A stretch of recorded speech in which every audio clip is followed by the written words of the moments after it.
Hello everyone. Welcome to the What If Anime YouTube channel. Today, we are diving into an exciting new story that will take your imagination to the next level. Let's get started. A furious man stormed through the halls of one of the largest mansions in the Hidden Leaf village. That man was Hayashi Hyuga. Hayashi, like all Hyuga, took pride in being a member of the mighty Hyuga clan. As the head of the Leaf village's most powerful and influential clan, he was a man that valued power, honor, strength, and prestige. Hayashi was a man that had been trained from childhood to control his emotions. However, that wasn't the current situation, as servants and other clan members all but ran out of his way. They couldn't get away fast enough, as the man radiated bloodlust, and none of them wanted to set him off lest they become the target of that anger. Hayashi made it to his room and was met with a sight that instantly calmed him and warmed his heart. His wife Hana was sitting in a chair holding his newborn daughter Hanabi, while his eldest daughter Hinata played with the infant's tiny hands and made funny noises for her. Hayashi couldn't help but smile at what he saw in front of him. His wife looked up at him with a loving smile on her face. Seeing the look on her husband's face, she knew instantly that something was wrong. She looked at Hinata and said, "Hinata dear, could you go to the kitchen and ask them to bring some tea and cookies for us?" Hinata smiled and quickly left to do as her mother asked. Once Hinata left, Hana turned toward her husband and asked, "What's wrong?" Hayashi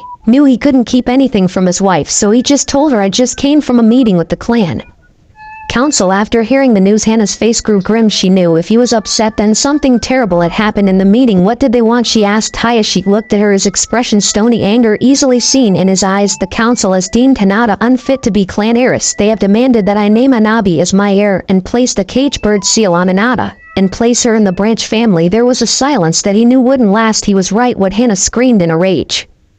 "How dare they? Hinata is the firstborn and rightful heir to the clan. Hanabi is only 2 months old. How can they ask this?" Hayashi sympathized. He had asked the very same question himself. "They say that Hinata is not suitable to be clan heir and should be replaced. They see Hinata's kind heart and gentle nature as weakness. They want to take over Hanabi's training when she is older, as well as to find and arrange a husband for Hinata." Hayashi was unable to continue because he was cut off. "They can't do that. Only we can arrange a marriage for her," she said. "I made sure to remind them. They said that if we are unable to find someone worthy of the clan, they will find someone for us." He said the last part with anger in his voice. "They want to rob my eldest child of her birthright and turn my youngest into an emotionless puppet. We can't let them do that." She begged him. "We won't." He said. "We can't change their decision on Hinata. If we try to fight it, I know they will do everything they can to pit them against each other." Hana knew he was right. She didn't like it, but it was exactly what the old fools would do. "But we can keep them from corrupting Hanabi. The Hyuga doctrine states that as her father I get to train her." Hana knew that much was true. At least even the council can't go against the clan doctrine. It's what had kept the clan together for so long. "If only barley for Hinata. All we can do is try to find someone that will be a good husband for her," he said. And sadly, Hana walked to the part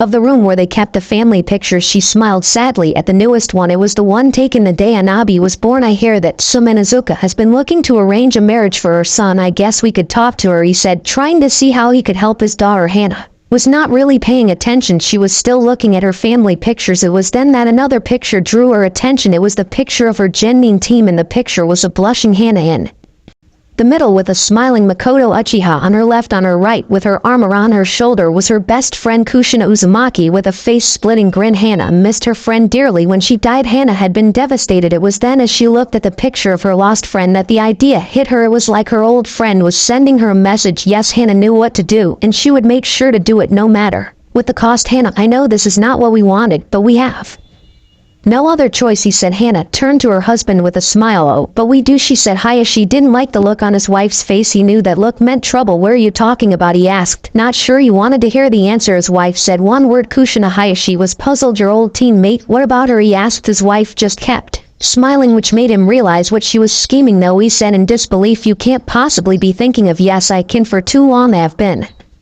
kept from keeping my promise to Kushina," she said with determination in her voice. "The Fire Council will never allow it. We tried to adopt him and they rejected us. Like everyone else who tried arranging a marriage with him will be impossible," he said. "I have no intention of asking for their permission," she said. Hayashi looked more confused than ever. "But he's a civilian. That means that only the civilian council can make decisions on his welfare," he said, trying to reason with his wife. "Not if he's taken back to his family," she said in a serious voice. Hayashi's eyes went wide as he finally understood what she was really planning, and he felt the unfamiliar grasp of fear on his heart. "We can't. It's treason. If the Hokage found out, he won't be able to do anything once the Uzumaki get involved," she snapped. "You think they will be able to protect us from being executed for treason? They will probably declare war on the Leaf If they find out we lied to them, he snapped back at her. He knew the Hokage would not just let this go. The third had gone through a lot to keep the boy's heritage a secret. The only reason he and Hana knew was because Hana had been there to help her sensei with the delivery of Kushina's child. The Hokage had told them that they couldn't reveal the child's heritage because it would put him in danger from his father's enemies. He said that secrecy was the only way to keep the child safe and lied to the village and the boy's family by telling everyone that both mother and child died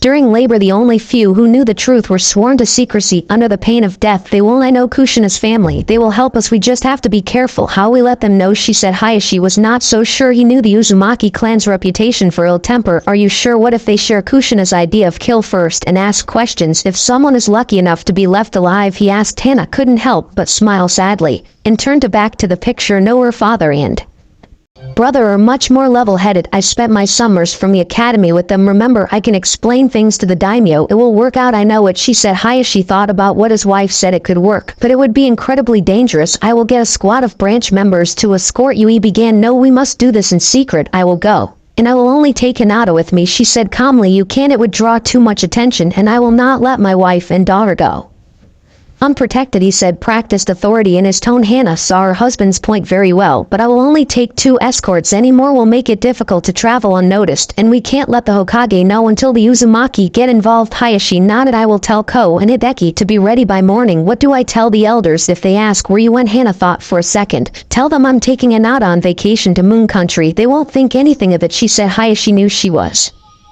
right. The elders would just think she was spoiling Hinata. Very well, then everything will be ready for you in the morning, he said. With that, he left to inform the guards to get ready for the trip. If everything worked out, the elders in the Council of Fire would be in for a big surprise. Time skip. A drowsy Hinata blinked her eyes as she sat up in the large comfortable bed. She rubbed her eyes with her tiny hands, trying to fully wake herself. As she did this, she quickly noticed the subtle swaying of the room, the distinct sound of wood creaking, and the smell of the salty air. It was a reminder that she was not in her room back home, but in the cabin she and her mother share on the ship they had boarded. Hinata and her mother, along with their 2 guards, had traveled east until they had reached a port town at the edge of the Land of Fire. They have been traveling by ship for 3 days now. Her mother said today was the day they would reach their destination, the Land of Whirlpools. Hinata heard a knock on the door before someone came in. It was Ko, one of their guards. Hinata-sama, I see you're awake. Hana-sama is waiting on the top deck. You should get dressed. I will wait for you outside and escort you to her. Hinata thanked him before he stepped outside. Once she was dressed, Ko led Hinata topside. Hinata took a deep breath of the cold morning air. She could taste the saltiness of the sea in her mouth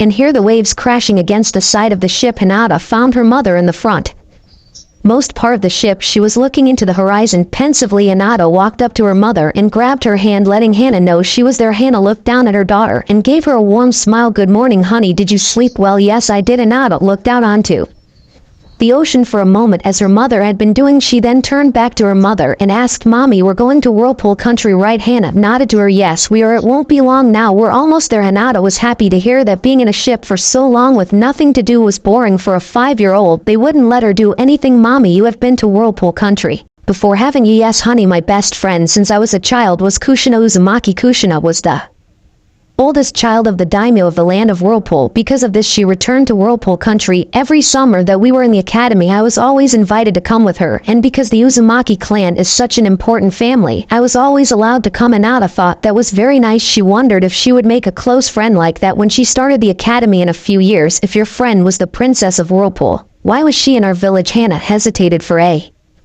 moment before she answered. As a member of the Uzumaki clan, there was a task that only she could perform for the village. For this task and to fulfill the alliance between our village and her country, she was chosen to come to our village. Her father only allowed it if she was allowed to return home to Whirlpool Country for part of the year to continue her training as an Uzumaki. After we became friends, I came with her, so I have been to Whirlpool many times. Can you tell me about it? Sure, honey. Hana paused to think of what to tell her and noticed that her guards had subtly moved closer. She knew it was because they were curious too. Neither Ko nor Hideki had been to Whirlpool. The Land of Whirlpool is an island nation located between the Land of Fire and the Land of Water. It is smaller than any of the 5 great nations, smaller than Water Country. Even Hana began to remember the many things she had learned of the country her dear friend were born in. However, what Whirlpool lacks in size, it more Then makes up in wealth. Hana noticed the confusion on Hinata's face, so she explained what she meant. You see, Whirlpool is rich in natural resources. It has an abundance of precious ores and metals. It has vast quarries of rare stones and jewels. Its forest contains valuable medicinal plants that can only be found there. Those are the reasons that they are a country rich in resources. The other reason is the location of the country itself. Its location is of great strategic value. The location and how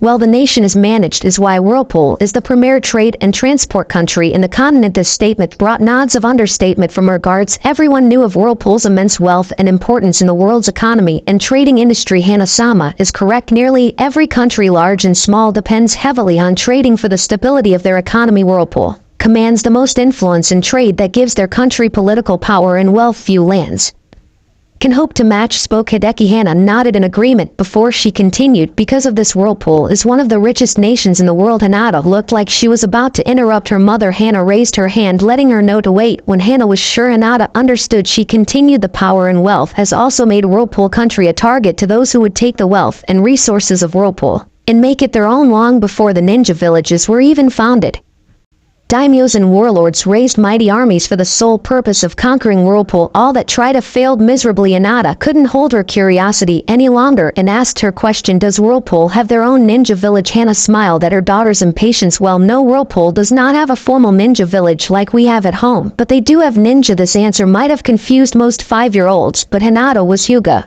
As one, she learned many things other children did. Not like the fact that not all ninja came from a ninja village. Whirlpool may not have many ninja, but it is one of the strongest militaries in the world. If it didn't, the country would have been conquered long ago. Hinata looked a little confused about that, so her mother elaborated. Most of Whirlpool's military is made up of samurai. They specialize in the art of the sword. The statement got low reaction from Hinata. She knew little about samurai. Hana noticed the disinterested looks from her guards. In many countries, especially in countries like our own where we have many ninja, samurai are uncommon. This unfortunately has led many ninja in particular to seriously underestimate the strength that a trained samurai can possess. Once again, Hana saw a look pass between her guards. They have never met a samurai before. Like many, they believe that ninja are far superior to samurai, but mommy, ninja are stronger because we can use chakra, right? Asked Hinata. Actually, Hinata, that is a very common belief among ninja. They believe that because ninja have the use of jinjutsu and ninjutsu, that a samurai is of little threat to an elite ninja from a formal ninja village. Hideki got a smug look on his face. Ko, however, was beginning to think that his lady was going to say that would make them think otherwise. I don't want you to share this foolish belief, Hinata, so I will tell you about the samurai of Whirlpool. This got the focused attention of the 3 other Hyuga clan members in Whirlpool. Like in nations like the land of iron, the art of the sword has become a way of life for many. It has reached a nearly religious type of reverence. Hana could tell her guards, Hideki in particular, wanted to comment on that but knew better than to actually do it. She knew why too. For a Hyuga who prides himself in his taijutsu, the use of any weapon is seen as weakness. Whirlpool samurai serve not only as bodyguards to the royal family but as guardians to their entire country. For this reason, the samurai of Whirlpool have been named the Guardian Corps. Hinata thought they had a cool name and wanted to know more about them. Are they strong as ninja? She asked. Like ninja, samurai in Whirlpool go through an academy. They train since childhood to learn the ways of the samurai. A master samurai can be as strong, if not stronger, than any ninja regardless of rank. This got mixed reactions from the Hyuga. Listening, Hinata was amazed that someone that couldn't use any jutsu can be that strong. Her guards looked almost insulted by the comment. Wow, is it because the samurai are so strong that they don't have a ninja village? Asked Hinata. Yes, that is part of the reason. Whirlpool samurai are the strongest in the world. This gives Whirlpool enough military strength to not need a ninja village. There are other reasons why a ninja village is not needed, but I would rather show them to you. You just can't understand them until you see them with your own eyes. Now do you remember that I said that while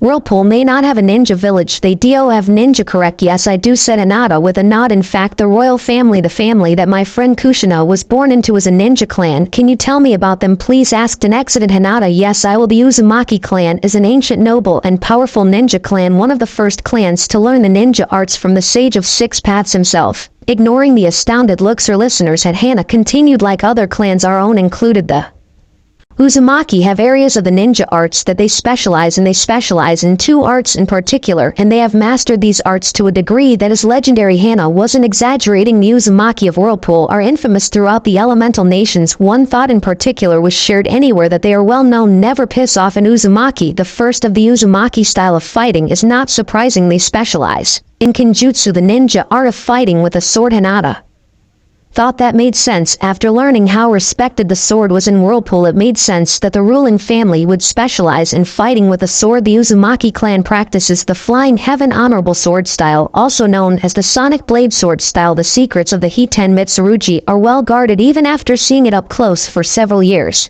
I can only tell you a few things about it. Once again, Hana had their unabated attention. Mastery of the style allowed the Uzumaki to fight with superhuman reflexes. This allows them to be able to react instantly to almost any attack. Not only that, but they obtain a movement and action speed that renders most Jujutsu like the Sharingan and Byakugan useless. This statement had both her guards with scandalized looks in their faces. Like most Hyuga, they believed that their all-seeing eyes were just that all-seeing. The thought that there was a fighting style that rendered their precious bloodline useless was a horrifying thought. Finally, a master of the Hiten Mitsurugi can decipher and predict their opponent's movements and attacks in battle, much like the Uchiha with their Sharingan, except that the Uzumaki can't copy their opponent's moves. Not that they have any need to. Hana remembered Kushina wiping the floor with several Uchiha and Hyuga when she and Hana took their Chunin and Jonin exams. Kushina may not have been a Hiten Mitsurugi prodigy like her younger brother, but her mastery of the style earned her the title of Konoha's Red Death. She was known and feared by the enemies of the Leaf almost as much as her husband, the fourth Hokage. The second and perhaps most frightening skill of the Uzumaki clan is that they specialize in what is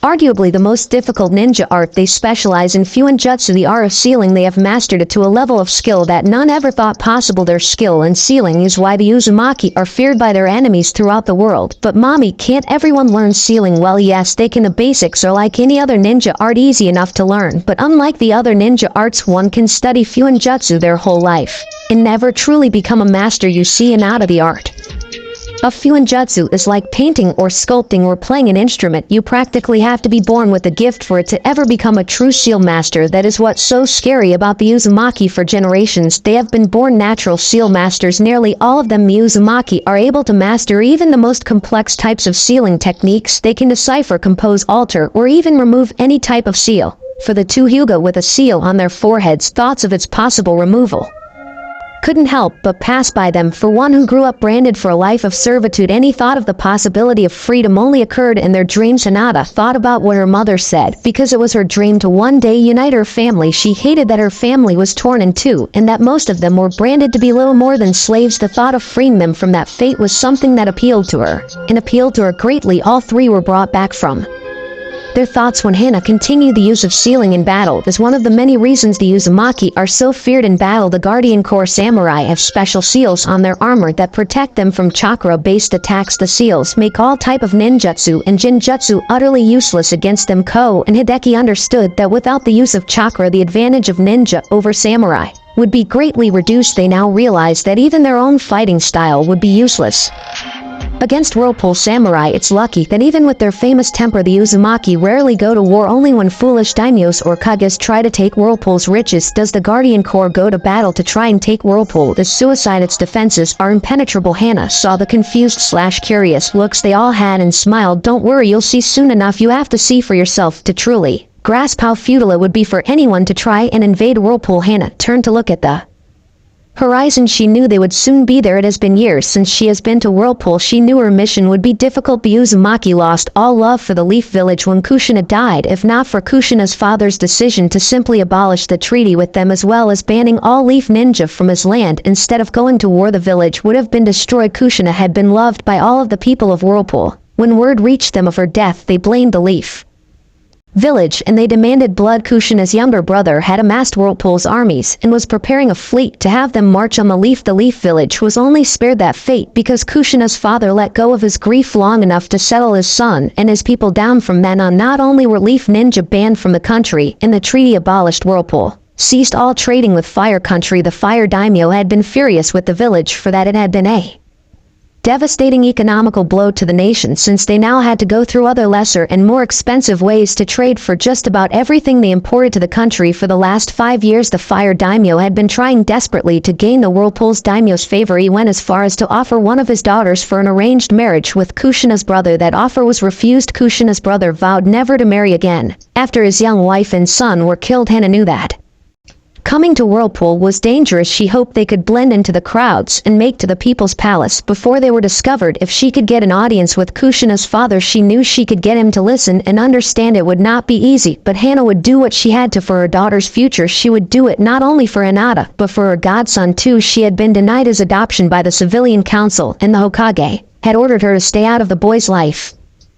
It's too dangerous for him. The Hokage said you are too close to his mother. His parents' enemies would find him if they found out your connection to him. He said, well, Hana would not let the village treat her godson like trash anymore. In Whirlpool he will be with family and people that will love him, hopefully Hinata, and he will be able to find happiness with each other. For that to happen, she had to succeed in Whirlpool first. As Hana saw land appear in the horizon, she couldn't help but worry about what was soon to come. Time skip. The sounds of the ocean waves and the songs of seabirds greeted the Hyuga when they reached the port. For the 3 members of the group that were there for their first time, this was a sobering sight. It was one thing to hear about the amount of trading that Whirlpool did, but quite another to see the world's busiest port with your own eyes. The port that they left from Fire Country didn't come close to the one they just arrived in. There were ships of all shape and sizes. They had flags from many countries, not only from the elemental nations, but from the southern and western continents as well. It was as Hana expected. After all, Luka Port is a hub of global trade and commerce. As the Hyuga group walked through the port town, Hana smiled as she saw Hinata's little head whipping from side to side, trying to see everything she could. Hana had been much the same her first time, trying not to miss anything. There was lots to see, though not much different than most port towns. There were supply shops and inns, offices for trading companies, and bars, restaurants, and stores of all kinds. If there was anything you wanted to buy or trade for, you could get it here. As they walked through the town, Hana felt Hinata stiffen slightly in her arms. She saw Hinata looking at a pair of Guardian Corps samurai patrolling the town. They were large men that wore armor reminiscent of the armor worn by the first and second Hokages, their katanas strapped to their sides, handheld. Hinata, a little tighter. Don't worry, honey, we'll be okay. We're almost out of town. Hinata simply hugged her mother tighter, her eyes never leaving the samurai. Hana knew the easy part was done. Getting to Luka was not the problem. What came after was going to be the hard part. As the group traveled down a busy main road, she spoke to her group. Everyone listen up, she said, getting their attention. We will soon be making our way into Whirlpool Country. This generated a few confused looks. I thought we were in Whirlpool Country, mommy, asked the confused Hinata. Well, technically we are, honey. Luka Island is a territory belonging to Whirlpool, but the main island of Whirlpool Country is up ahead. Why did we not go straight to the main island, Hana-sama? Would it not have been easier, asked Hideki. Hana shook her head. There's only one way in. We're out of the Whirlpool main island, and it's just over that hill, she said, pointing to the small hill they were about to go over. When the group got to the top, they could only stare in stunned silence at what stood in front of them. In front of the group stood the largest bridge any of them has ever seen. It was colossal. They couldn't even see the end of it. With the morning fog over the ocean, the ancient-looking bridge appeared to be made of stone. It stood about 250 feet above the water, with massive stone pillars down the center that went all the way down to the ocean floor. The bridge appeared to be about 100 feet wide and what looked like 9-10 miles long. It was impressive feat of human ingenuity to have built this bridge, and especially when the bridge was built centuries ago. That is the Great Uzumaki Bridge. It was built over 500 years ago by the first Uzumaki when they founded Whirlpool Country. It is the only way in and out of the country, said Hana. It's so big, said Hinata. Yes, it is. It's also one of Whirlpool's main defenses against attacks, with the bridge being the only way and any invading force must use it to attack. It makes defending the country easy, since there's only one point of possible attack. No matter how large the bridge may be, it still limits the amount of enemies that can attack the gates of Whirlpool, making it possible for the Guardian Corps to repel the attacks. With that, the Hyuga group followed the large number of people and carriages traveling along the bridge going to and from Whirlpool. When they got halfway across the bridge, Hinata began to hear the sounds of rushing water. It was faint at first, but continued to increase in volume as they continued along the bridge. When the sound was loud enough that you had to speak up to be heard, Hana stopped the group and led them to the edge of the bridge near the railing. This, Hinata, is where Whirlpool Country gets its name. Hana then pointed down towards the ocean. For the second time of the day, her fellow Hyuga were speechless. Down on the ocean surface were a chain of enormous whirlpools that encircled the entire area, probably the entire island. Hideki now knew why they couldn't go directly to the main island. If those whirlpools surrounded the island, then there was no way any water-based vessel would get anywhere near the island. Any that were foolish enough to try would see their vessel torn to shreds as the whirlpools sucked it to the ocean floor. Wow, it's amazing, exclaimed and exited Hinata. Of the whirlpools are the Reason why this bridge is the only way in or out of this country. They don't look like a natural phenomenon, commented Ko. Well, I'm not sure they didn't look natural to me either. Kushina told me when we were younger that according to her family the whirlpools were created by the founder of her clan. Really, mommy? How did he do it? Kushina said that in order to protect his people he used the power of his sword, one of the legendary elemental swords, the Heir, the sword of storms. He used the power of the sword to create the whirlpools to defend the island from invaders, but the sword was destroyed in the process. Kushina said that the strain of the power used to create the whirlpools shattered the great blade into 3 pieces. The shards of the sword now rest in the Garden of Life. It's a sacred place in the center of the people's palace. Have you seen the sword, mommy? I'm afraid not, honey. The Garden of Life is a sacred place that only a member of the Uzumaki clan can enter. I may have been a very close friend, but even so I was never allowed to enter that holy place. Kushina said it's where the founder of the Uzumaki clan is buried. The sword rests upon its master's grave. Kushina said it is the most beautiful place ever created by the hands of men. From what she described of it to me, I suppose it is. I wish I could see it one day, said Hinata. If all goes well you will someday, thought Hana. We are almost to the end of the bridge. The gates will soon be in front of us, and the most dangerous part of our mission will begin. We must blend in with the crowds and not bring attention to ourselves. Under no circumstances are you to use chakra, not even for your Byakugan. Am I clear? Why not, mommy? Because Hinata, the Guardian Core have seals that detect any chakra use inside the walls of Whirlpool. It's imperative that we are not discovered until we reach the People's Palace. How will we get past the gate without being discovered? Asked Hideki. Because of the size of the gate and the amount of people that go through them every day, it's impossible to stop every person that passes through. If we go in with a large group of people they won't look twice at us. Inside, however, there will be a large samurai presence. We need to be careful. We will need to travel fast and not do anything that will get us noticed. That's why we are not wearing our headbands. We wouldn't get 100 feet within Whirlpool with them on. As they traveled with a large group of merchants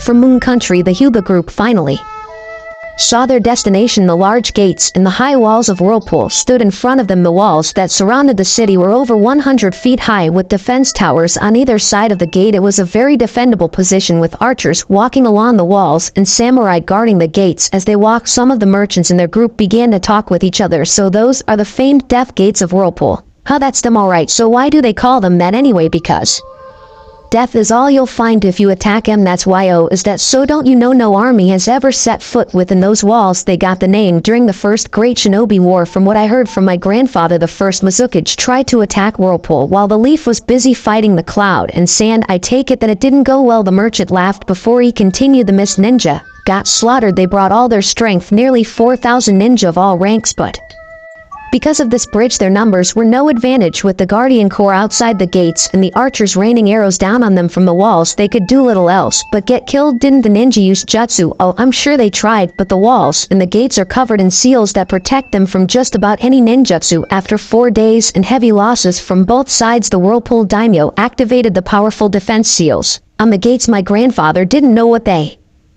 actually did, but it ended with every single Mist Ninja dead, every single one. Surely there was some survivors. Nope, they were killed down to the last man. Damn, got that right. As they passed the gate, Hinata noticed that each of the massive iron doors had half of what looked like the symbol that was in the leaf headbands and on the ninja vests. Mommy, why does that symbol look like the one in our villager? Asked Hinata in a whisper. Because when our village was founded it was with the help of the Uzumaki.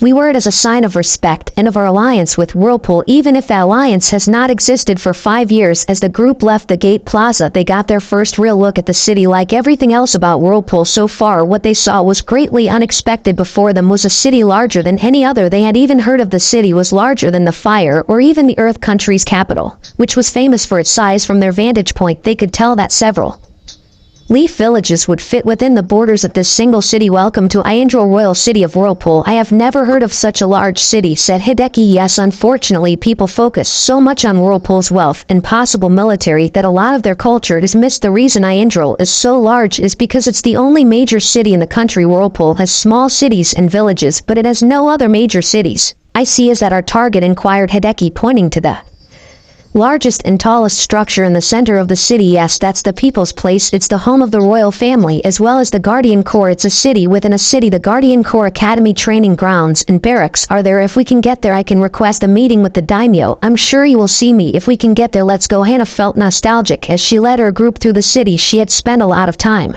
in this metropolis with Kushina. Together they had explored the area and even played a few pranks on some of the people. Being here reminded her of her friend and of how much she missed her. Hana was still friends with Makoto, but she was never as close to her as she was with Kushina. Kushina had been the one to inspire and encourage Hana to be her best. She helped her break out of her timid shell and become the woman she is today. Kushina had been the sister she never had. Hana had been so busy thinking about the past that she was startled when Ko spoke to her. Hana-sama, we are being followed, he whispered urgently. Wako was right, it was subtle, but they were being followed no matter where they were. They were never out of sight of the samurai. The group walked slightly faster, but discovered quickly that no matter where they went their path was blocked. No, we are so close we can't be stopped now, thought Hana. She was thinking of what they could do when they found themselves boxed in at an empty plaza. They had been herded there, now they were surrounded by samurai on every side. Ko and Hideki flanked Hana and Hinata and took their taijutsu stances ready to fight. I suggest you stand down, Leaf Ninja, or we will be forced to subdue you, said one of the samurai with an unspoken signal. All samurai unsheathed their swords simultaneously. Just as it looked like this was going to end in unavoidable bloodshed, a voice cracked through the air. Samurai, stand down, we do not draw our blades on women and children. A chill voice echoed from the shadows.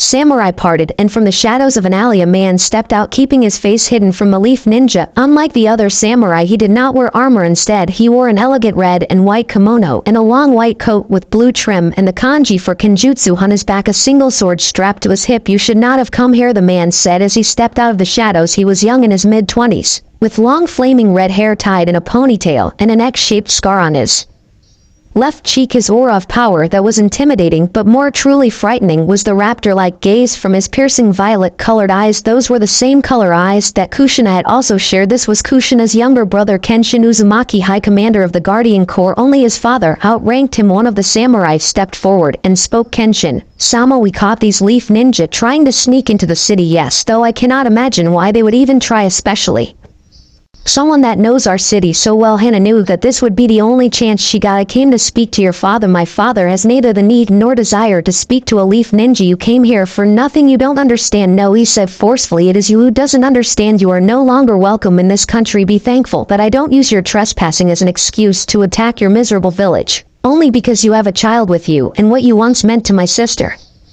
Will you be allowed to leave in one piece? He then turned to the samurai that had spoken earlier and said, escort them to the port and make sure they are on the next ship out of here. I will not suffer their presence in our land. Yes, sir, it's about. Kushina. Kenshin turned around in an instant and shot a death glare that made a shiver run down the spine of every Hyuga. How dare you speak her name in front of me, he said with killer intent, rolling in waves. Get them out of my sight now. As the samurai moved to grab them, Hana called out, the spiral still lives among the leaves. That stopped Kenshin in his tracks. As Hana had intended, Kushina would always tell her little brother that no matter how far from each other they were, he should always remember that as long as she lived he would always have family that loved him, and that the spiral of Whirlpool lived among the leaves. You have gone too far, Hyuga. If this is a sick trick, I swear on my life and the lives of my family that I speak the truth. It is the reason that I came to speak to your father. Kenshin stared into her eyes, probing for deception. After what seemed like forever, he said calmly, take them to my father. I will go ahead and let him know that you're coming. Without another word he turned and left. Hana breathed a sigh of relief as they were escorted to the People's Palace. Hana and the Hyuga had been escorted by the samurai directly to the People's Palace. Without delay, she and Hinata stood in front of the doors to the throne room waiting to be let in. Ko and Hideki were being held as guests in another room. This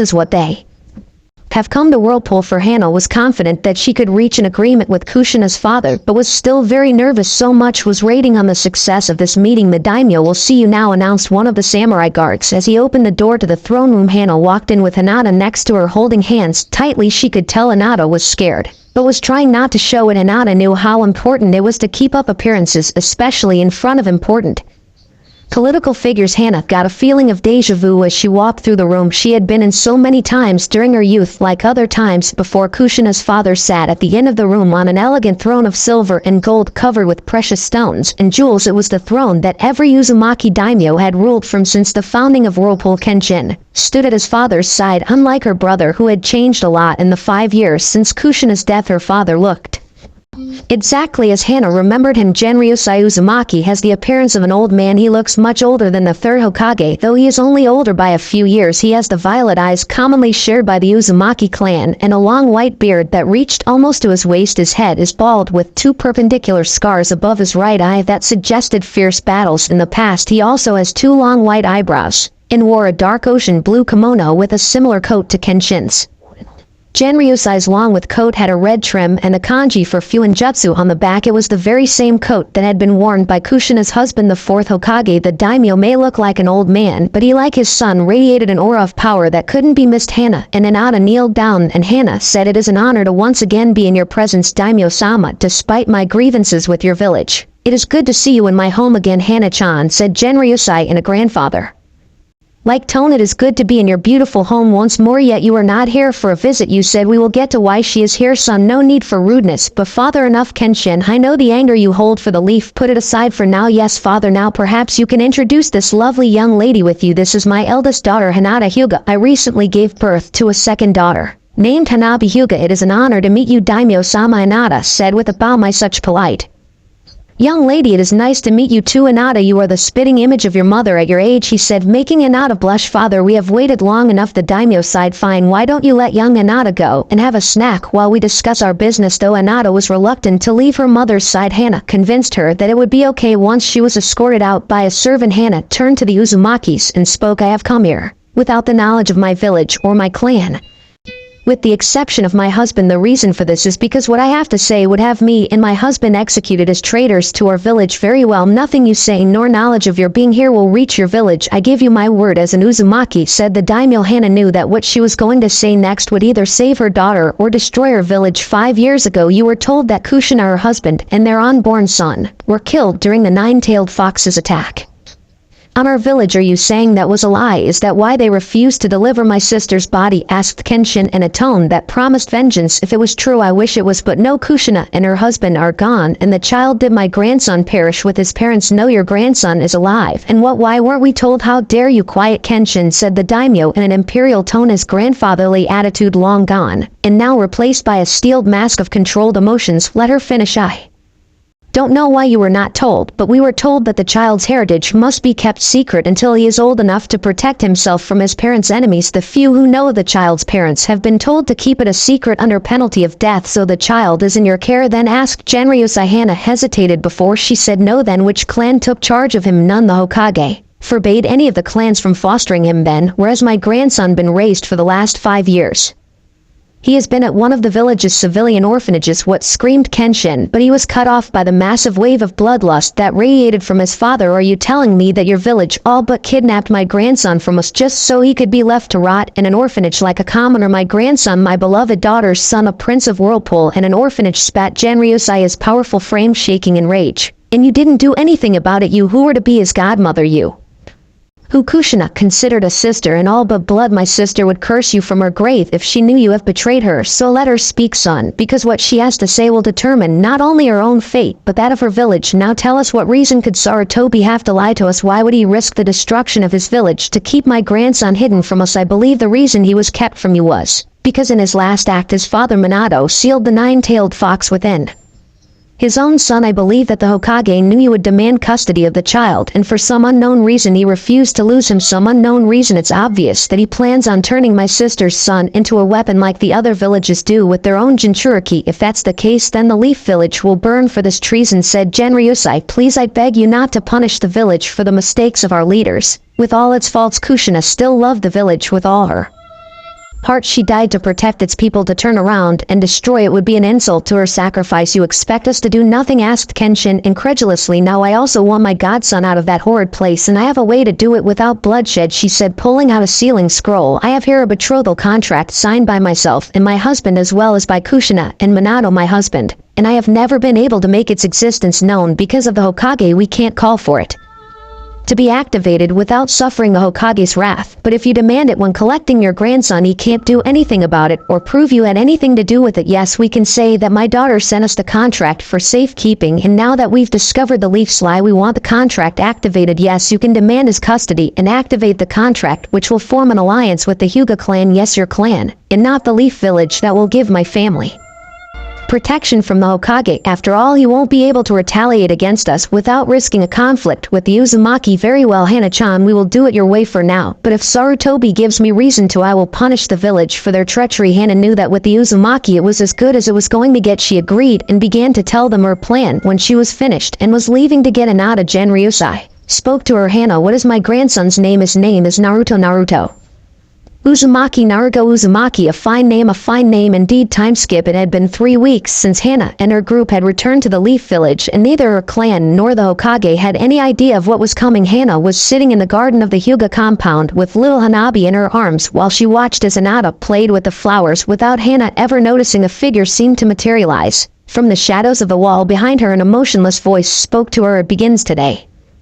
Hana whirled around, activating her Byakugan. She tried to find the source of the voice, but the person had vanished. She knew what the person meant. It was why she was holding Hanabi closer than before. She knew the future of her family will soon be decided. Hana was confident her plan will work, but there was no way to be certain. It was out of her hands now. She had done all she could. All that remained was to wait and see what the future will bring. XXX Hiruzen Sarutobi, third Hokage of the village, hidden in the leaves, was sitting in his desk after finishing today's unusually small amount of paperwork. He was reading a small orange book written by his student without a care in the world, thinking his day couldn't get any better. Too bad fate was a real bitch. As Sarutobi was enjoying his favorite piece of literature, a loud knock sounded on the door, and his little orange book vanished so fast that if you had blinked you would have missed it. Yes, come in, he said as he assumed his Hokage pose. I thought I said that I was doing important business and was not to be bothered. Irritated as his assistant came in. Lord Hokage, one of the Anbu you sent to the border patrols is requesting to see you. He said. It's urgent, sir. With a defeated sigh, the Hokage said, fine, let him in. Soon after that, the Anbu in question was kneeling in front of the Hokage. Lord Hokage, I have urgent news that you need to hear. As Sarutobi lit his pipe, he said, very well, report, my lord. As my team and I were performing a routine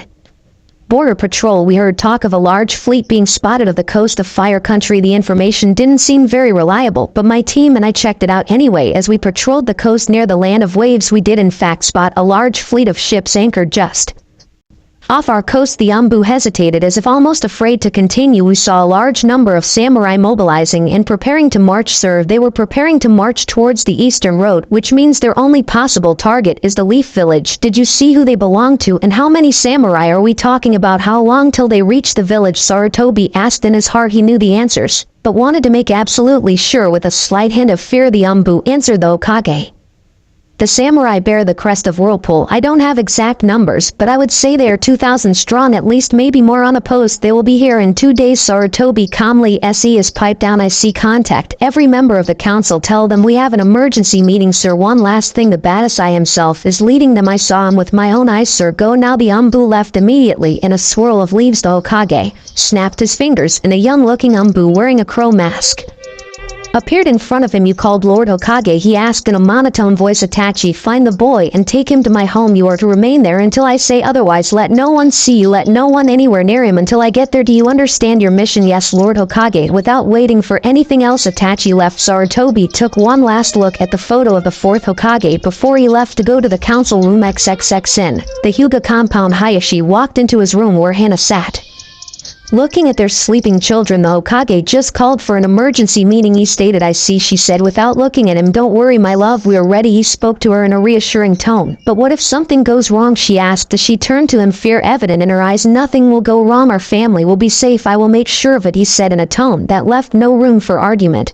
I must go. I will speak with you when I return. Hana could only nod to her husband as he left for the meeting. She could not help but worry. This was her plan. If something wrong happened, it would be her fault. She knew it was for the best, but that didn't make it any less nerve-wracking. XXX the Hokage sat in the council room watching as the last of the clan heads and members of the civilian council arrived for the meeting. He waited until everyone was seated before finally addressing them. I have called you all here today to tell you that an army of samurai has landed on our eastern coast and it appears to be ready to march against us. If left unopposed, they will be here in 2 days at the earliest. That statement alone was enough to fill the room with screams, yells, and arguments. The Hokage let them go on for a few seconds before yelling, enough, be quiet. It was imperative that everyone shut up to hear what he had to say next. Once everyone did shut up, one of the Hokage's advisors, Danzo Shimura, spoke up. Where are they from? And how many of them are there? They are about 2,000 strong and the bear the crest of Whirlpool, said the Hokage, knowing the reaction it would cause. Sure enough, he had to settle them down again before one of the clan heads spoke up. The daimyo of Whirlpool has been content for 5 years with only cutting ties with our village. What reason would cause him to attack us now? Asked Shibi Aburame, head of the bug-using Aburame clan. Before the Hokage could answer, one of the members of the civilian council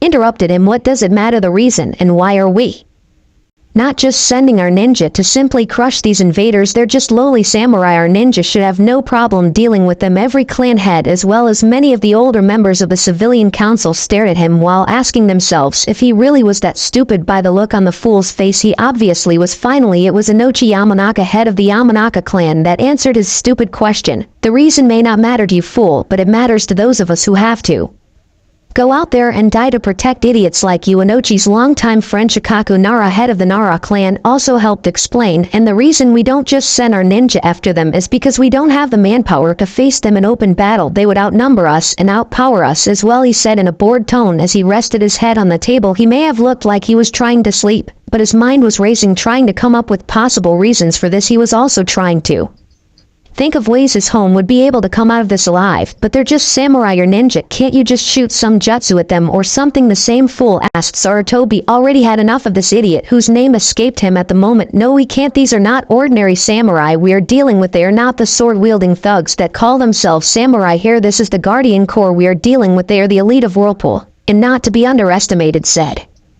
the third. Several of the younger civilians still looked confused, so Shibi explained further. The Guardian Corps is specially trained to battle against shinobi. They have armor that prevents us from using most ninjutsu or jinjutsu against them. With samurais specializing in close combat, it is not logical to rush into battle them unprepared with only taijutsu, he said in a cool and calm voice. With the civilian fools quieted, the Hokage continued, it has also been reported that the Badasai himself is leading them. As Sarutobi expected, this news made the blood drain from the face of every ninja in the room. They all knew how powerful that man was. Others apparently didn't know, hence the next stupid question from a pink-haired woman. Sayuki Haruno didn't know who they were talking about or why he was a big deal. Who is this Badasai? I never heard of him, and what does it matter if he's leading them? I'm sure someone like Hokage-sama or Uchiha-sama can take care of him, she said, looking at both men with a clueless smile on her face, while Fugaku Uchiha, head of the Uchiha clan and leader of the ninja police, just ignored the useless woman. The Hokage just shook his head in disbelief at the woman's stupidity, and for what seemed like the millionth time he wondered if his sensei, the second Hokage, was drunk or on something when he created the civilian council. I'm afraid that is not the case. I'm an old man, and if I'm honest with myself, I doubt that even if I was in my prime that I would be a match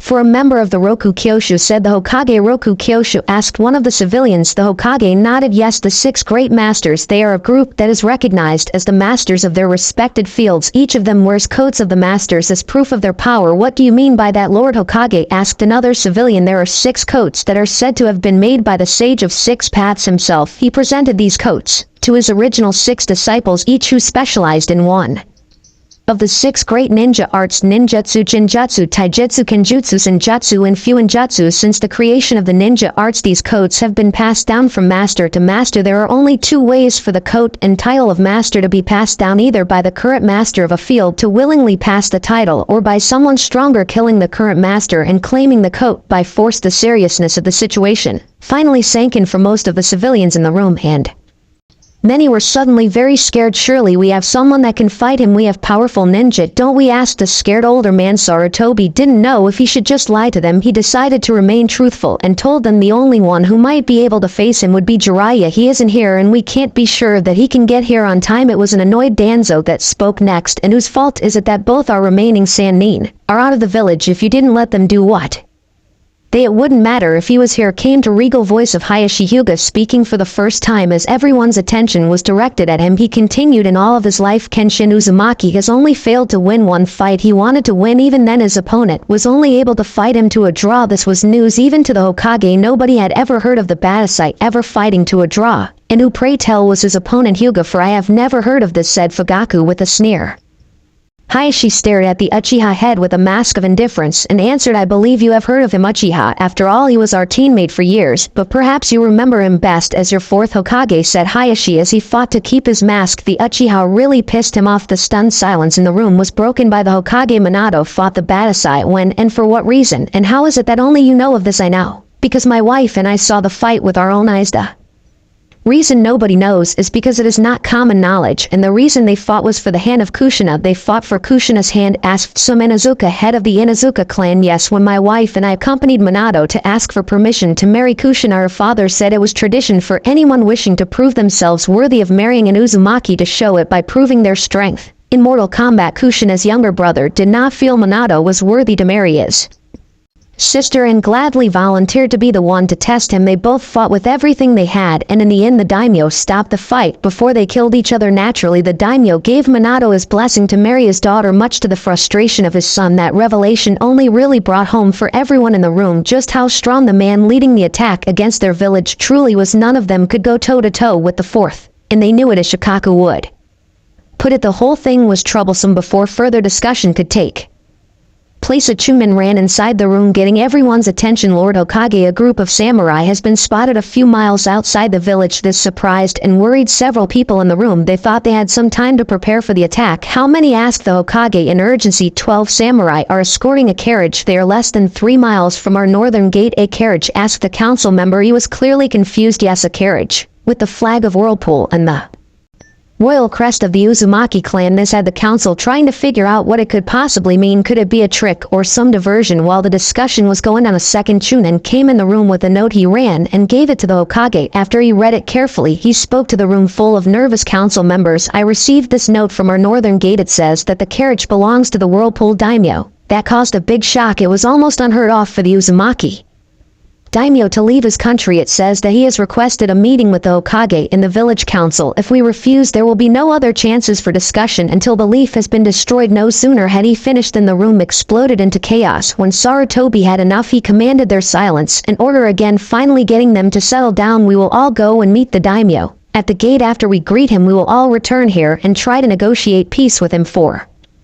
whatever he thinks we have done to him. Everyone out. We meet him at the gate in 20 minutes. As Sarutobi prepared to leave, a familiar Umbu appeared kneeling next to him. What are you doing here? Itachi, where is Naruto? Forgive me, Lord Hokage, but I was unable to locate him at the orphanage. What do you mean? Where is he? Yelled a furious Hokage. It appears that the matron of the orphanage kicked him out last night. For some reason I didn't wait to hear what that reason was. The Hokage knew he should have fired the useless woman. She had just placed the entire village in danger with her ignorance and bigotry. Find him now, raged the Hokage, who was sure that if he didn't have a heart attack by the end of the day it would be a miracle. XXXAs. The council was meeting. The Uzumaki daimyo, a 5-year-old blonde-haired boy with whisker-like markings on his cheeks, was hiding behind a trash bin trying not to cry. Last night, like always, he was the last to get food during dinner at the orphanage, and like many times before, he barely got any food. He was very hungry and had asked if he could have a little more. The matron had grown very angry with him and dragged him out of the orphanage. She threw him down the steps and told him to get out of there. She said she was tired of caring for a filthy demon that deserved to be dead. Little Naruto had spent the night in a box next to a closed restaurant. He had managed to climb up to the dumpster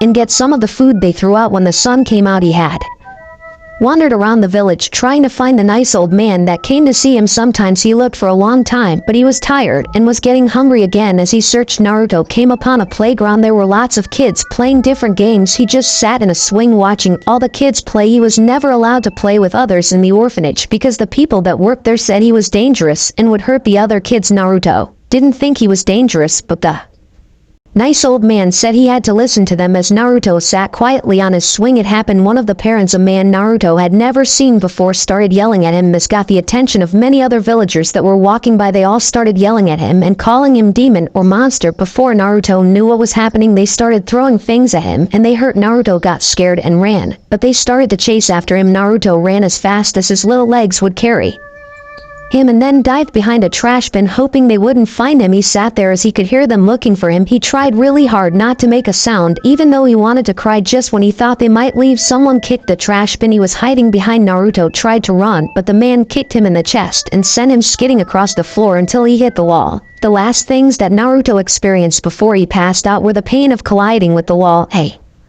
Flash of red and the sound of horrified screams. XXX. The atmosphere back in the council room was excruciating. The daimyo had not said a word even when greeted. Now they all sat in the room waiting for him to do or say something, anything. Sarutobi had enough waiting and commenced the meeting. We were told that you requested this meeting so that we may find a way to resolve whatever it is that has caused the country of Whirlpool to wish to do war with our village. Genryusai surveyed the room with his raptor-like gaze. He could feel the fear and anxiety coming from the fools in the room. The land of Whirlpool has recently come into information that this village has done a great evil against our people. That information has been confirmed today. This caused several worried whispers around the table before one of the Hokage's advisors, Utatane Koharu, spoke. What is this supposed evil that we have done? No ninja of the leaf has set foot in Whirlpool in 5 years. Genryusai's piercing violet eyes rested on her before he answered. The betrayal was done before our alliance was severed. That is why the wound has been so deep. It was not a former ally that betrayed us, but one we had been close for decades. Sarutobi was about to speak, hoping to redirect the conversation, but he was beaten to it by another. You have yet to tell us what you say we have done, or what we can do to make things okay again, said the same fool that had spoken earlier today. Genryusai's eyes narrowed at the fool, his body tensed,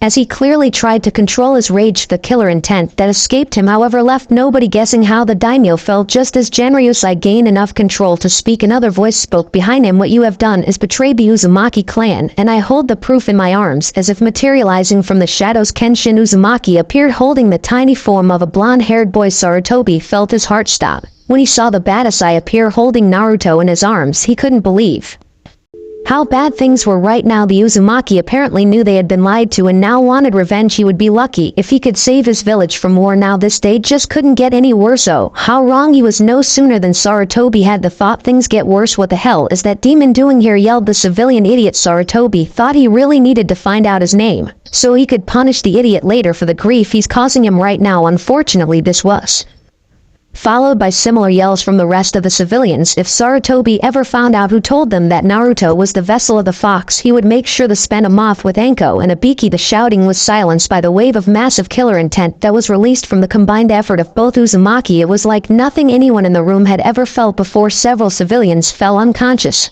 from the strain within seconds. Several of the clan heads were also having trouble staying conscious. If anyone ever calls my grandson that vile name again, I will personally remove their head from their body. Am I clear, roared Genryusai, shaking with rage as he visibly placed his hand at the sword on his hip. Slowly the pressure was released, much to the pleasure of the members of the Leaf. Once the council had time to process what the daimyo had said, it was as Sarutobi had feared. Looks of shock and recognition were followed by shouts of anger and denial, mostly by the civilians, while most of the ninja turned to look at Sarutobi with either confusion, disbelief, anger, betrayal, or a mixture of all of them together. Silence. Genryusai was not in the mood to entertain these fools' tantrums. My son will explain why I call this child my grandson. Genryusai stretched his arms, calling for his son to give him the child. As Genryusai saw his grandson for the first time, he felt he would weep as he saw the boy's face. The boy may have his father's hair, but his facial structure was defiantly his mother's, of course. Once the initial shock passed, Genryusai noticed the cuts and bruises the little boy had all over his face and body. He was also clearly malnourished and weighed far less than a healthy boy his age should have. Genryusai felt his rage began to rise again before his son placed his hand on his shoulder, letting him know to calm down. It was a rare experience to be the one who needed to be calmed down, especially with his son of all people being the one to calm him. Kenshin glittered at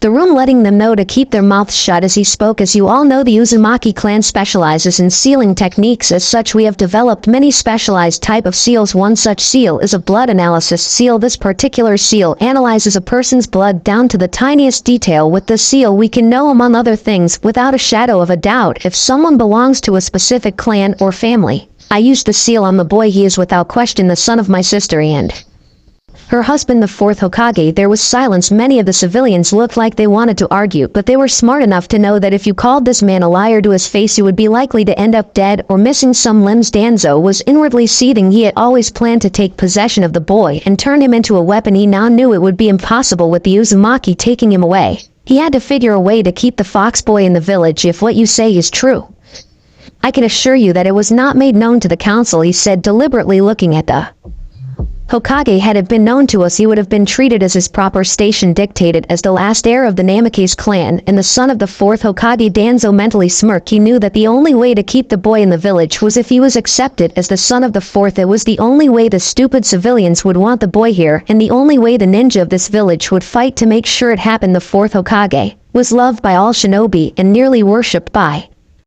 the civilians. Yes, Danzo needed the boy to be recognized as the fourth son for his plan to work. Sarutobi knew that Danzo was up to something but had to follow his lead anyway. I kept the knowledge of Naruto's parents a secret for his own safety. Minato and Kushina made many powerful enemies that would have come after him in an attempt to get revenge on his parents by killing him. The village was too weak after the losses suffered from the attack of the fox. The only way to keep Naruto safe was to keep his identity as the last Namikaze a secret. Genryusai sent a death glare at the Hokage. My grandson would have been perfectly safe behind the walls of Indral. You had right to keep him from us. I am sorry. I made a promise to Minato that I would make sure his son would be safe. Sarutobi felt older than ever as he realized that he had not done a very good job of watching over Naruto. I know I have made mistakes. I have tried to do my best, but I'm far from perfect. All that I can say is I am sorry for the mistakes I made, but I did what I thought was best at the time. It was a glaring Kenshin that answered. Sarutobi, your mistakes will cost you dearly. Look at how I found my nephew, he spat out, pointing to Naruto, who was covered in cuts, bruises, and dirt. I found him being attacked by a mob of your people. He's only 5. For Kami's sake. Sarutobi's face paled at hearing that. Several of the ninja council looked pissed, while Danzo was seething at the civilian stupidity. It would be nearly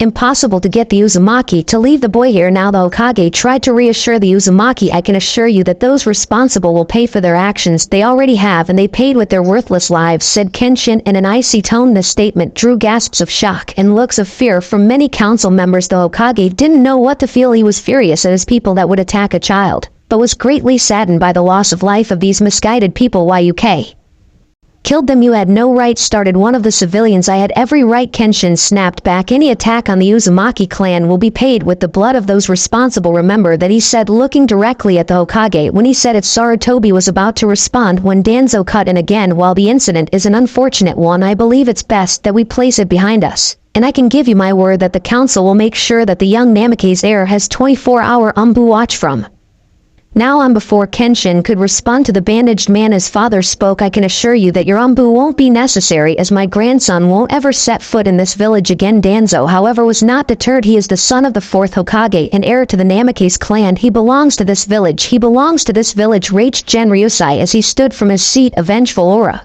almost visible around him. Kenshin very noticeably placed his right hand on the hilt of his sword as he glared at the council. Sarutobi couldn't believe how poorly this was going. At this rate, a fight was going to break out, and he didn't have delusions that they would win that conflict. Perhaps eventually his ninja might be able to wear down the Uzumaki. He had some powerful jonin after all, but the damage 2 members of the Roku Kyoshu would inflict on the village would be devastating. With their samurai on the way, Sarutobi knew he had to prevent a fight with the Uzumaki. Please forgive Danzo for his foolish mistake. He obviously misspoke and meant that Naruto belonged in this village. After all, it's what his parents wanted. They both wanted their son to be a ninja of this village. Or would you really deny your daughter's and her husband's last wish, asked Sarutobi, while Danzo was pissed that Sarutobi made him look like an idiot. He had to give him some credit. Playing at the Uzumaki's honor was smart. No way would they deny the last wishes of Kushina go unfulfilled. I'm afraid that at this moment I have no choice but to ignore my daughter's wishes, said Genryusai. I do not trust your village with the safety of my grandson. Damn the stubborn fool, thought Danzo. Then he had an idea and went for it. You don't have a choice. International law states that the father's clan has the higher claim to the child. Now that it is known he is the son of our greatest and most beloved leader, this village will fight for him if necessary. Both Uzumaki mentally smirked at this. This was exactly what they wanted to happen.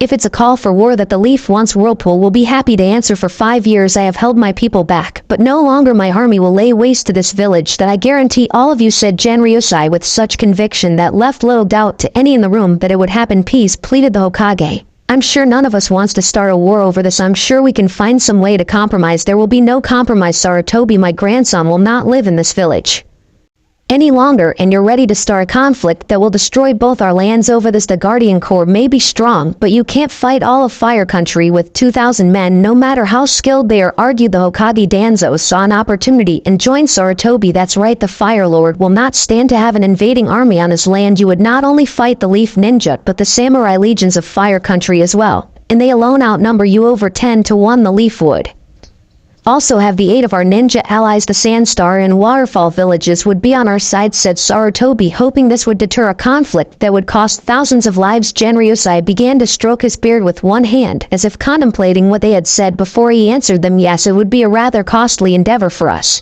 if things were as you sat there. He then smirked at them, sending a shiver down their spine. It's a good thing that things are most certainly not the way you say they are. Of course, Danzo began. No, they're not, interrupted Genryusai. The help you could get from the minor ninja villages would be insignificant if you got any help at all, and while the Sand Village could be a problem, they have had a hard time recuperating from the last war. The Kazekage would not risk losing the major provider of goods to his village over you wanting to steal my grandson. No, I don't think you will have their aid at all, Danzo growled, mainly because the old fool was probably Right in his assessment of the situation, the fire daimyo would still not let your samurai simply. He was cut off as Genryusai simply started to chuckle. Have none of you wondered why I came to you from the northern road to your village? This was met by blank looks of confusion until someone said, troublesome. Everyone in the room turned to look at the head of the Nara clan. It has been bothering me since we were told. Now I realize why you were coming from the north when your army was coming from the east. You were coming from paying a visit to the fire daimyo, weren't you? Genryusai's smirk grew larger at that. As usual, the intellect of the Nara clan is impressive. Yes, I did pay a visit to my old friend the Fire Lord. He was overjoyed to have me in his home and received me with a massive feast in my honor. And imagine his surprise when I told him the reason for my visit. He was naturally appalled that a village that his country hosted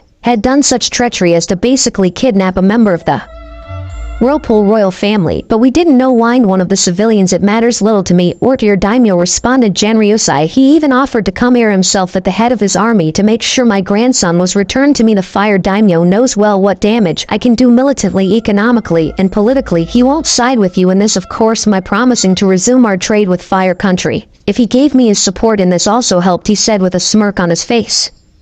Let's face it, your village is at an all-time low. You haven't recuperated from the Fox's attack and the short war with the Cloud Village that shortly followed it. If there was a war between our nations, your village would not survive. The council members and the Hokage lowered their heads in defeat. They knew the daimyo was right. They were about to lose the son of their greatest hero forever, and it was entirely their own fault. Just as all seemed lost, a voice got everyone's attention. Perhaps there is no need for conflict. It was the voice of Hayashi Hyuga that said this. I don't know if you are aware, but both I and my wife Hana Hyuga were rather close to Minato and your daughter Kushina. Genryusai smiled, knowing the plan was going perfectly. Yes, how is Hana-chan? I have missed her dearly since the last time she came to Whirlpool, said Genryusai using his grandfather-like voice, which actually had some people thinking it was creepy the way he quickly changed attitude. She is doing well, thank you. She is at home with my newborn daughter, but it was actually my eldest daughter that I wished to speak to you about. Genryusai frowned, pretending to be upset. Is that so? This wouldn't have anything to do with a certain document that my daughter sent to me for safekeeping, would it? This had everyone's attention, just as Hayashi and the Uzumaki had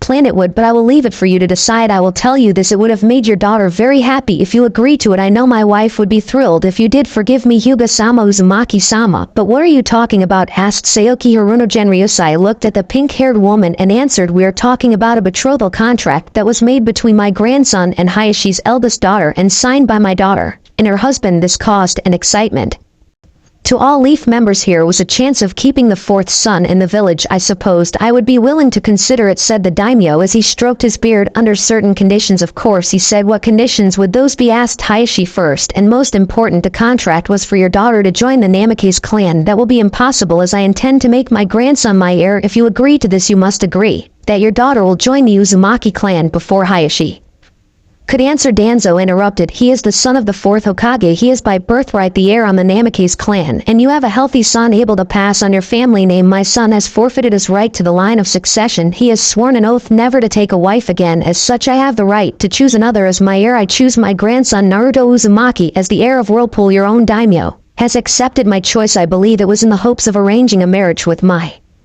grandson and one of his granddaughters, but I made no promises then. Perhaps a different arrangement can be made, said Fugaku Uchiha. As the last heir of two clans, he has no. The Uzumaki daimyo snapped angrily. The Uzumaki do not practice the CRA, and perhaps that is why your clan is down to 2 members, answered Fugaku calmly. 3 members, corrected Kenshin with steel in his voice. Perhaps we should allow Naruto to choose whether or not he wishes to be part of the CRA when he is older, said Danzo, confident that he could find a way to manipulate the boy to choose to take part in it. Danzo would need strong soldiers when he became Hokage. After all, I can agree to that. What about you? Hayashi asked Genryusai. That is acceptable to me. Very well. My second condition is that since my grandson will live in Whirlpool, that your daughter spend the summer in Indro with him like your wife did with Kushina. That is acceptable if it can wait until she starts the academy, answered Hayashi. Agreed. Forgive me for interrupting this discussion, cut in Sarutobi, but I believe it's only fair for young Hinata and both of Naruto's parents that he too spends some time in the Leaf Village. It was both of his parents' wishes that he became a ninja in the service of his home. The Leaf Village is no longer his home, however I will allow him the choice to return here when Hinata is ready to become a genin, and if he wishes he too can join the Leaf as a ninja as well. Genryusai grudgingly said this as he knew that his daughter would have wanted him to give Naruto the choice. Sarutobi knew this was as close as he was going to get for now, so he let the matter drop. Genryosei turned to leave, but before he did he addressed the council one last time. I will make myself clear on this. You should all be thankful to Hayashi and his wife. My current agreement with the Hyuga clan is the only reason I'm not declaring war on your village this very second. As long as the alliance between the Hyuga and the Uzumaki stands, your village is safe. Without another word, the daimyo left the room with his grandson in his arms and his son guarding his back. Hayashi mentally smiled at how perfectly his wife's plan had worked. Not only was his village safe and his family protected, but his wife's godson was with his family. He had also gained protection for his daughter from the clan council, as there could be no better husband for Hinata than the new prince of Whirlpool. As much as Hayashi liked looking at the council's horrified and angry looks, he had to let his wife know it had gone well. If you'll excuse me, I have to let my wife and my clan know about the new developments from this meeting, Hayashi said in his Hyuga voice. Yes, I think we all need to reflect on what happened in this meeting, and I need to prepare for the announcement that I will make to the village, letting them know about Naruto's heritage. Now that he is with the Uzumaki, there is no reason to keep that information hidden. Sarutobi didn't look happy at all when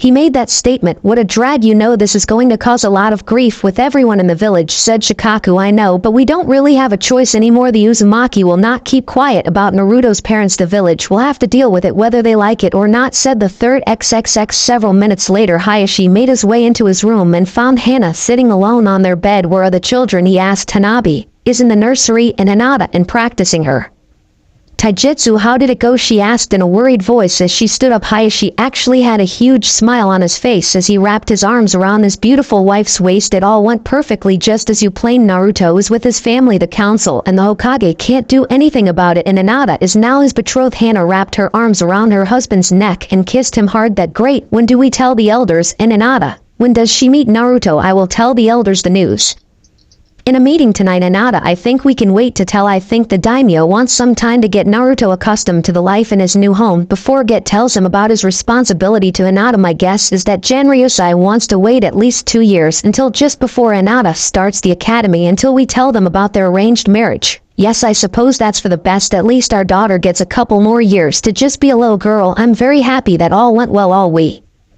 can hope now is that the children can find love with each other. Hana's voice then turned from happy to one with worry. What about the cage bird seal? The elders will want to place it on Hinata immediately. Hayashi's smile grew to a full-out smirk. Don't worry about that. I have some bad news for the elders. If they think they will be placing that abomination on my daughter, I was unable to do anything for my brother or his son, but I will save my child from that fate. Hana hugged her husband closer. She knew how much it pained him that his brother had sacrificed himself for him. Hana thanked Hisashi for the sacrifice. Every day she had done her best to help Niji, but every day the boy grew colder and more he spoke about fate. Hana would have to try harder to help her nephew, not only for him, but for her husband as well. Only the future would tell what fate had waiting for everyone. Hana would just have to wait and see. Time skip. Hayashi sat in the clan council room with his emotionless mask on. He knew that the meeting that was about to begin would cause trouble within the clan. He was having difficulty not smirking, knowing how much he was going to piss off the clan elders. Thank you for coming to this meeting. I have news from my meeting with the council and the following meeting between the village council and the Whirlpool daimyo. And what news do you have? Hayashi's war with Whirlpool inevitable? Asked one of the elders. It seemed that was the case, however I was able to reach an agreement with the Uzumaki that saved the village from war, answered Hayashi. What do you mean? What agreement? And what does this agreement with the Uzumaki mean for the clan? Asked another elder. The agreement was for a marriage between my daughter Hinata and the heir of Whirlpool. Hayashi inwardly smirked at the shocked looks on the elders' faces. He didn't have to wait long for their reaction. You betrothed Hinata to the Badasai. How did you get him to agree? Asked an elder, seemingly not bothered by the thought of a 5-year-old being betrothed to a man more than 20 years older. Hayashi glared at the man before answering. No, Hinata has been betrothed to the Whirlpool daimyo's grandson Naruto Uzumaki. As Hayashi expected, this was met with shock, quickly followed by outrage. What do you mean by that, Hayashi? How is that abomination the heir of Whirlpool? Explain yourself. It appears that Naruto bears the Uzumaki name. For a reason, he has been proven to be the son of Kushina Uzumaki, princess of Whirlpool, and her husband the 4th Hokage. Because of this, he has been chosen as the heir of Whirlpool. In order to prevent war, I suggested an alliance between our clan and the Uzumaki via a political marriage between Hinata and the young prince. What possible reason could you have to do that? Why would you ally our great clan with that demon? He is the son of our village's greatest hero and leader, the 3rd Hokage admitted that it was true himself. He will also be the next daimyo of Whirlpool. He will lead one of the richest and most powerful nations in the world. What do you think will happen when he takes the throne? He will lead his armies and burn this village to the ground. But if his future wife has her family in this village, that won't be the case. The elders seem to finally understand that this was a good thing for the clan. Uzumaki were one of the most influential royal families. The Ramen alliance between the Hyuga and the Uzumaki could be very beneficial for the clan, both politically and financially. I suppose that the next daimyo of Whirlpool is an acceptable match for Hinata. Yes, this will bring honor and respect for the clan, said an elder, getting nods of approval from the rest. Hayashi thought this going better than he thought until I suggest that we prepare to place the cage bird seal on Hinata as soon as possible so she can be. We won't be placing the seal on Hinata, interrupted Hayashi. The elder glared at Hayashi. She will be marrying someone outside our clan. She will have her bloodline sealed as it's always done. We won't let our bloodline be taken by another clan, no matter who they are. Hayashi glared at the elder. Have you forgotten that the Uzumaki are the greatest seal masters alive? The daimyo is the finest seal master in the world, and do not forget that it was an Uzumaki that developed the original seal we used to protect our bloodline before we changed it to the way it is now. That doesn't give them a say on how it's used, started the elder. If anyone can find a way to remove it, it's the people that created it in the first place, said Hayashi. This sent worried whispers throughout the room. Surely we can reason with the daimyo. He must understand that we do this only to protect our bloodline. If that was true, I'm sure we could reach an agreement. However, we all know that's not the case. If all our seal did was protect our bloodline, there wouldn't be a problem. The cage bird seal, however, practically enslaves the branch members. The branch members must be kept in their place for the good of the clan, snarled one of the elders. If the Uzumaki won't agree, then we will simply terminate the marriage agreement, said another. Hayashi couldn't help himself as a ghost of a smile crept on his face. I'm afraid that is not possible. Our alliance with the Uzumaki is the only reason we are not at war, started Hayashi, only to be interrupted. That is not our concern. The Hyuga clan has already made a sacrifice to prevent war with the Cloud Village. We will not sacrifice the Byakugan to stop this one. And who will the village blame? We would lose all our power and prestige. Besides, you're under the impression that the Uzumaki will give us a choice, said Hayashi. We will not let them steal our bloodline. They don't care about our bloodline. The Uzumaki are one of the oldest clans in the world, much older than our own, and they already have a powerful bloodline of their own. Hayashi was losing his temper with these old fools. Then why do they care if we seal Hinata? If you must know, I will tell you exactly what the Uzumaki daimyo told me. He said I will not have the future queen of Whirlpool branded like she is a piece of cattle. Any attempts to do so, or if your clan breaks our agreement, will result in the Uzumaki declaring a blood feud with the Hyuga clan. A feud that will only end with the extinction of your clan. The daimyo was very adamant that he will not let one of the future leaders of his nation be subservient to any outside influence. Hayashi's smirk was evident as he looked at the seething elders. It was now painfully obvious that the fools had thought they would somehow be able to manipulate Hinata for their benefit. Well, now they knew she was untouchable, which was probably the reason why they were so pissed. The arrogant fools knew the village would gladly sell them out to save their own lives, and with a blood feud with the Uzumaki no other village would take then. And I believe that this meeting is over. If you'll excuse me, I think I will go and speak to my wife about this new development. With that, Hayashi stood up and left the room as the angry elders argued with each other. XXX. After seeing the condition that Naruto was, as Genryusai and Kenshin had taken the carriage at full speed and reached their camp in a few hours. Once there, they had rushed Naruto to the medical tent where they were met by 22-year-old Megumi Takani, head of the Guardian Corps Medical Unit and personal physician to the Uzumaki clan. Megumi is a beautiful woman with long black hair and dark eyes. She wore a medical apron over her usual lavender kimono as she looked over Naruto. Once she was finished cleaning and treating Naruto for his wounds, she turned to the Uzumaki, rage visible in her normally playful-looking eyes. What kind of animals would do this to a child? I hope you made sure they were punished for this, she said. Looking at Kenshin, I can assure you they all paid with their lives. My sword made sure of it, answered Kenshin. Megumi sent him an approving nod before she looked at the daimyo and spoke. He had several injuries. Broken and fractured bones were the worst, but those seemed to be healing at an extraordinary rate, most likely due to him being a Jinchuriki. The cuts and bruises are gone, and I didn't find any internal injuries. He will be fine with some rest and should be awake by tomorrow. What worries me is that he is in a serious state of malnutrition. I will need to prepare a special diet and some medicine to help him gain the weight he should have. He has so little fat on his body. I'm not surprised he's so small. Thank you, Megumi-chan. Let me know if you need anything, said Genryusai. Megumi gave him a small bow before leaving to prepare Naruto's medicine. Are you seriously going to let him return to that miserable place? Asked Kenshin. Like I said, it will be his choice whether we like it or not. Your Sister loved that village and would have wanted him to at least have the chance to choose to go there or not. I don't like it, but I will do as you say. Father, excuse me, but I must let the men know that we must prepare to go home. I'm sure they will be disappointed,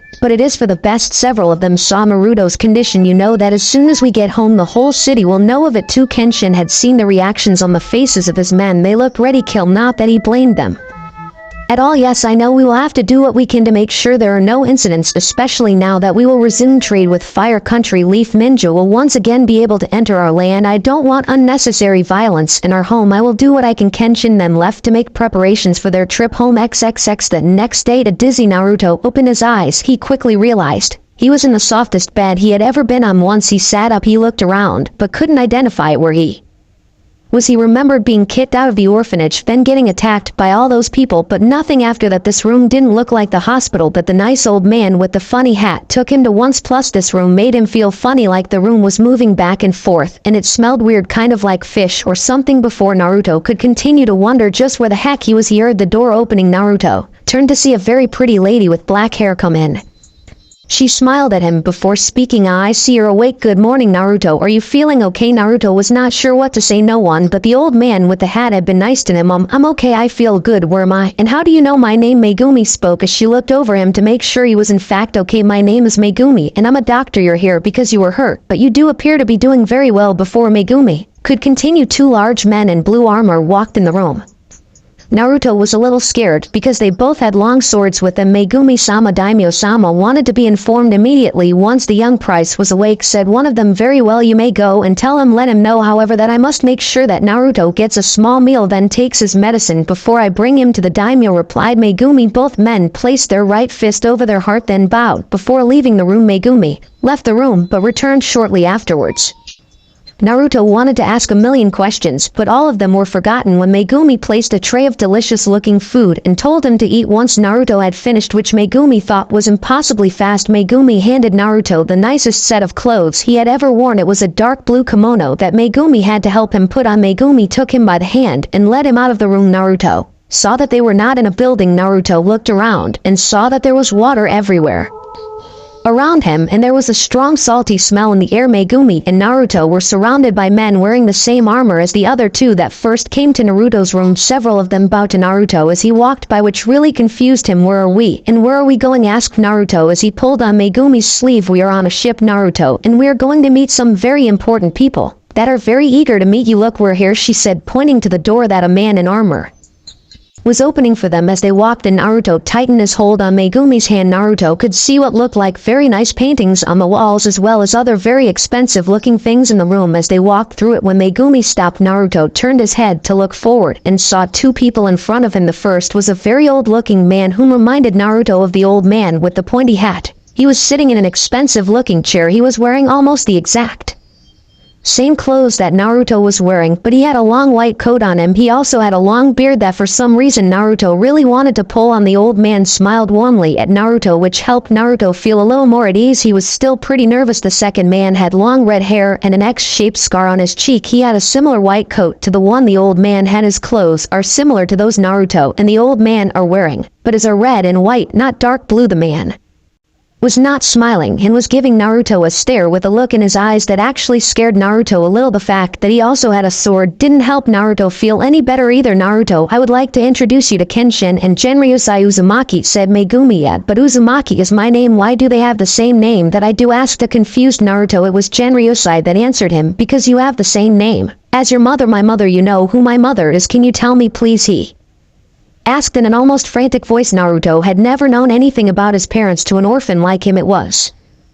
the most precious dream to one day have a family, and now these people knew who his mother was. He had to know. He just had to. Genryusai stood from his chair and kneeled down, placing a hand on his grandson's shoulder, and looked directly into his cerulean blue eyes. Your mother's name was Kushina Uzumaki, princess of the land of Whirlpool, wife to the 4th Hokage, and my precious daughter. You, Naruto, are my grandson. I am your grandfather. And my son here, he said, pointing at Kenshin, he is your uncle. We are both your family. Naruto could not believe what he had just been told. His mother was a princess and his dad was the 4th Hokage. The 4th Hokage, and he had a family. After always being alone, he finally had a family. I have a family, he choked out as tears of happiness began to fall from his blue eyes. Genryusai embraced his grandson as the boy clung to him like a lifeline and cried his little heart Out, yes, you have a family and you will never be alone again, I promise, and an Uzumaki never breaks a promise. After a few minutes Naruto calmed down enough to speak. If you're my family, why was I in the orphanage? Didn't you want me? He asked in a whisper, not looking at his grandfather. Before Genryusai could answer, Kenshin spoke. Never believe that for a second, Naruto. We were lied to by the Leaf Village. We were told that you had died with your parents. Had we known you were alive, there would have been no force on this earth that would have stopped us from bringing you home to Whirlpool. Naruto turned to look at the man he now knew was his uncle. His eyes had a warmer look to them, and he didn't scare Naruto anymore. Naruto didn't know why the village said he was dead, but he didn't really care, right? No, he finally had a family, and they care about him. Naruto had never been happier. Can you tell me about my mom? Asked Naruto. Of course we can, Naruto-kun, said Genryusai. As he placed Naruto on his lap, we can tell you anything you want to know about her, he said as Naruto gave him his undivided attention. Megumi smiled lovingly as she looked on, and the daimyo began to tell the little boy everything about his mother. She could see that even Kenshin's stern and emotionless mask was forgotten as he too listened to his father speak about his beloved sister. Megumi slowly and quietly left the room, leaving the newly acquainted Uzumaki family to spend the very private moment alone. XXX. The next few days flew by for Naruto. He spent most of the time with his grandfather and sometimes with his uncle as well. Naruto really liked his family, even if his uncle Kenshin seemed to always be mad about something. Naruto also liked Megumi a lot. She was always nice to him, and although she made him take his medicine, and that tasted horrible, Naruto's grandfather had been telling him many things about his mom and about his new home in Whirlpool Country. Naruto couldn't wait to get there. His grandfather said they would be arriving in a few hours. Naruto was also told by his grandfather that as a Prince of Whirlpool he would be taught both ninja and samurai arts. Naruto had always wanted to be a ninja, but being a samurai was cool too. Naruto's mother had been trained in both arts, and she was super strong. From what his grandfather and some of the samurai on the ship told him, the samurai were pretty cool too. Naruto was still not used to them calling him Naruto-sama or Uzumaki-sama, but his grandfather told him that it was a form of showing their respect for him and the Uzumaki family. His grandfather told Naruto he might as well get used to it because he was going to hear it a lot for all of his life. Naruto turned to see his grandfather entering his room. Hey grandpa, did you enjoy your meal? Yes, it was amazing. What was that anyway? It was the best thing I ever eaten, Naruto said with a face-splitting smile on his whiskered face. Genryusai chuckled at his antics. I had a feeling you would like ramen. It was your mother's favorite food too. Did you take the medicine Megumi-chan left for you, or does she need to give you another shot? Naruto's face went extremely pale as he shook his head at blurring speed. A couple of days ago Naruto refused to take the disgusting medicine. Megumi smiled wickedly and said that was okay, but before Naruto could celebrate she gave him a shot in the arm. That needle really hurt. After that Naruto never complained about taking his medicine, and his grandfather just loved teasing him about it. No, I took my medicine, promised Genryusai. Rubbed his grandson's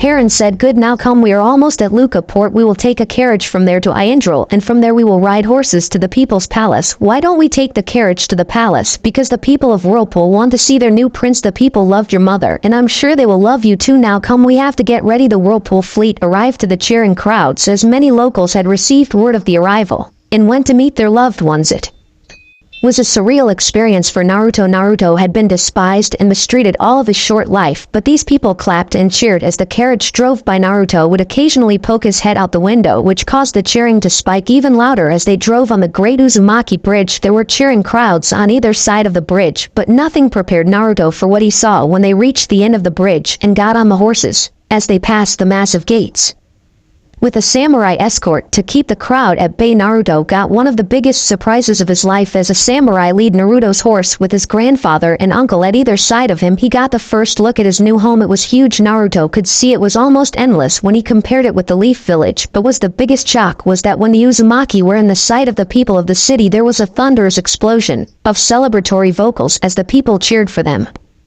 While they rode by, Naruto was nervous and actually really scared at first. Every time he had seen a crowd this excited, they were trying to hurt him, but these people smiled and cheered and waved at him. The people threw flowers in front of them. Naruto's trademark smile appeared on his face as he began to smile and wave back to the people as they made their way through the city. When the Uzumaki and their escort stopped in front of the palace gates, Naruto's grandfather spoke to him. Welcome to the people's palace. Welcome home. Naruto liked the sound of that. If possible, his smile grew even larger. I'm home was all Naruto said. The heir of Whirlpool was finally home.